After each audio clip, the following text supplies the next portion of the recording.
नमस्कार मित्रांनो, स्वागत आहे तुमचं आताच्या ब्रेकिंग न्यूजमध्ये। मित्रांनो, गेल्या काही दिवसांपासून UPI व्यवहारांवरती केंद्र सरकार 18% GST आकारणार असल्याची चर्चा सुरू होती।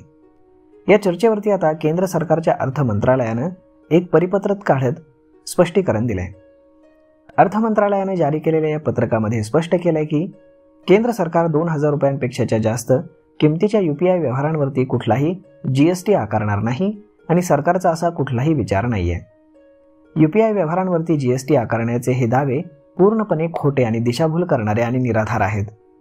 या पत्रकामध्ये पुढे असंही म्हटलंय की सरकार UPI द्वारे डिजिटल पेमेंटला प्रोत्साहन देण्यासाठी वचनबद्ध आहे, परंतु काही साधनांचा वापर करून केलेल्या पेमेंटशी संबंधित मर्चंट डिस्काउंट रेट सारख्या शुल्कांवरती GST आकारला जातो।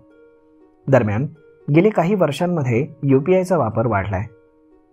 आर्थिक वर्ष 19-20 मध्ये UPI द्वारे झालेल्या व्यवहारांचं मूल्य हे 21 लाख कोटी रुपये होतं, तर मार्च 2025 मध्ये तब्बल 260 लाख कोटी रुपयांपर्यंत ते वाढलेलं आहे।